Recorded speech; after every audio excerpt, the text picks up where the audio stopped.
Hi, we're going to be taking a look at how we can use flowcharts as a tool to help children to understand the process of coding. The tool that we use to do this is called 2Chart, and it's here within the tools section of Purple Mash. But before we dig into having a look at that as a raw tool on its own, let's have a look at the kind of examples that you might come across in the computing scheme of work. So at year one, you do an activity which is called Fun with Fish, and you could very easily end up with children producing some code like this at the end of the lesson, where you look at it and it's saying that a tuna fish is going to move left, a trout is going to move right, and when you click on a clownfish, the clownfish is going to move left. You click on run, and yep, those two have set off, and when I click on the clownfish, it's moving to the left. So we've got how many different things going on there? Well, a flowchart can help us to understand that. So a flowchart for this could look something like this. And actually in this, I wanted to show you as well about the natural sort of natural language transition. If I can get this to fill the screen correctly so it's visible. So if you set a child the task of explaining what happens in this program with these blocks, they could say something like this on the left here. Well, when the program starts, the first thing that happens is the tuna moves left, and then straight after that, the trout starts to move right. And after that, when someone clicks on the clownfish, it's going to start moving left. Absolutely correct. A lot of language there, lots of words, and a flowchart can help us to have something that's still really clear to understand, but is a kind of in between the natural language here and the block coding here. It looks, in this case, I hope, something like this. Actually, I've not done it, so I'm going to show you how to make it. Now, I've opened up 2Chart here, and I've just selected something called basic flowchart symbols, which pops up like this. And what I can do is I can use these, I can copy and paste these, and I can drag them into this grey space over here to extend the page. First of all, though, I want to know, what am I showing? So when this program starts, when I clicked play in it, you remember two things happened, didn't they? The tunas moved left and the trout moved right. And that was it until I clicked the clownfish. So clicking the clownfish really was something else happening. It was another process, if you like, because it wasn't started by me clicking the play button on the program. It was started by me clicking the clownfish. Just show you to remind you of that. So click run. Those two things happened at the top, but this instruction here, move the clownfish left, waits for me to click on it. So that's a separate process. It's triggered by this block here when clicked. So how am I going to show this on a flowchart? Well, we've got these different blocks here, and as we can see, a terminator starts or stops thing. Let's just zoom in a little bit. So I need one of these. So I'm just going to click onto this block here, and I'm going to use my keyboard here. I'm going to press Control-C and Control-V just to copy and paste it. And if I drag this over here into this space, you see it's extended the page. And into this, I can double-click into it, and I can just pop in here, press Start. And I've now got my starting block. Beneath that, I've got two processes or commands happening. So I'm going to want some of these green blocks here. So I'm going to grab a green block, Control-C and Control-V to copy it, or Command-C and Command-V if you're using a Mac. And we'll have one here. And into this, after I've pressed Start, the first thing that happened, I think it was the tuna went left, wasn't it? So I could just pop in there, tuna, and I should maybe add a verb. Tuna moves left. Beneath that, I'm going to have another one which tells us that the trout's going to move right. So I'm going to copy this block again, Control-C, Control-V, just drag it down a little bit below it, and double click in here to, let's just change the trout. There, trout moves right. And that's it. It can end after that. Nothing else might happen. That's the end of that process of clicking Start. So I'm going to grab another these, I'll drag it over to the end here. Just notice if I shift it from left to right slightly, can you see it's showing me a line to show that those blocks are centered? or the block I'm moving is centered with the blocks above it. So I'm going to drop that there. I'll just type in there end. Correct capitals. Now to join these together, I can click on one. If I grab the corners of this, I can resize it. Don't like that, so I'll use the undo button up here. But you see there's a little sort of triangle coming out of each side here. If I grab that one underneath and just drag it down, it'll join it to the next block. So I'm just going to join these blocks together.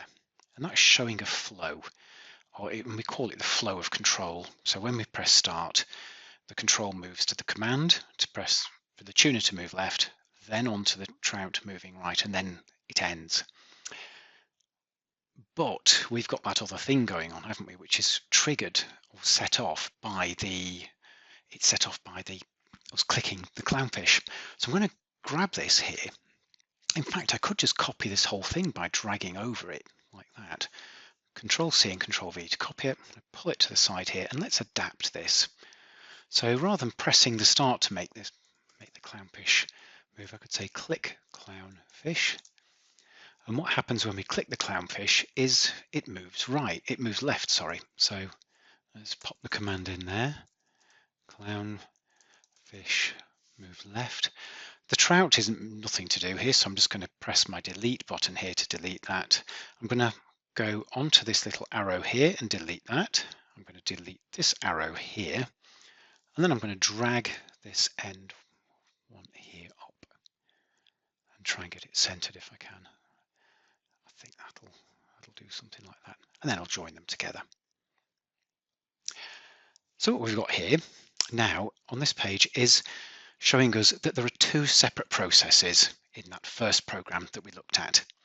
When we press start, these things happen, and another process happens when we click the clownfish, and these things happen. So we could now, if I want to, from the side here, just drag some text on, and I could give it a title. I could call it Fish Tank Screensaver. Any of the text within here, if you give it a double click, it will highlight, and you can change the font size and so on with it to make it a little bit easier to read perhaps, or I could just make it heading 1. So that's how you can create a flowchart, and that's the job of a flowchart. Let's have a look at how these flowcharts crop up as we go through the scheme of work then. I should say this one here isn't provided for year 1. I've just created it for you now to illustrate a very simple program which comes from year 1, so you get the idea of what a flowchart is showing. The next example we're going to look at comes from year 3, where the children in lesson 1 in year 3, unit 1 for coding, they are focusing on the idea of flowcharts, and we're deliberately doing this as an in-between house, if you like, so that the children get this idea of not just having to understand natural language, which can be quite lengthy, and take it straight into blocks. It's giving them that understanding that there's a halfway house here, which is still very clear to read, but it's also step by step broken down into discrete chunks, just like the code blocks will be. And giving children this tool can help them to think a little more clearly about the code that they're going to create. So what's happening in this? Well, straight away we can see that there's 3 columns here, so we've got 3 different processes being shown. One of the processes is telling us that when we start the program, it's setting it up so that if we click on an animal, the animal will make a sound, and then that process will end. Another one is telling us that when we press start, a timer starts. That timer counts for 3 seconds and the animal moves right. Great. Another process is saying that when an animal collides with a character, it starts this little sequence off, the animal stops, the character says ouch, and that's the end of that one. So we've got 3 things going on. Let's take a look at what it might look like. This is the code for it. I'll just press run. So we've got those things happening. So when we start, the timer happened. We had the other process or chain of events happening when the animal collided with the character, and it's continuing to collide with the character because I've not moved it away. And the other chain of events was when I click on the animal, it makes a sound. Hopefully you just heard the dog bark in there. So let's press stop on that. Things to notice here are that on the flowchart we have two different chains of events that begin with the start and one chain of event that begins with this collision. So if we pop back into the code here, you can see on the left hand side we've got three main blocks here. One is the when clicked animal, and it's got commands which are depending on that. We've got the timer waiting for 3 seconds, and we've got commands waiting on that. And we've got the when animal collides with character, and we've got commands which are waiting on that. So it's worth noticing that three chains of events here in the code turn into three separate blocks, each with their own sort of top left trigger condition for them to get them going. Moving on up the school, when we're in year 4, you will see flowcharts being used in this kind of way as we introduce the idea of selection.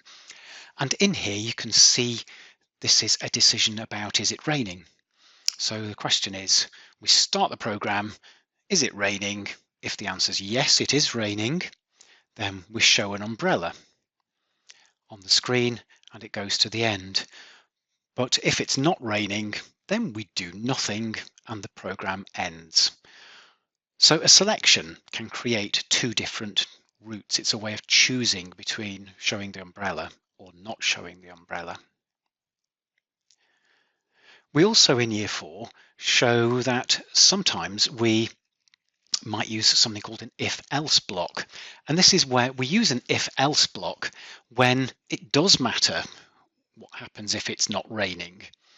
And in the case of an if-else block, we'd say, is it raining? Yes.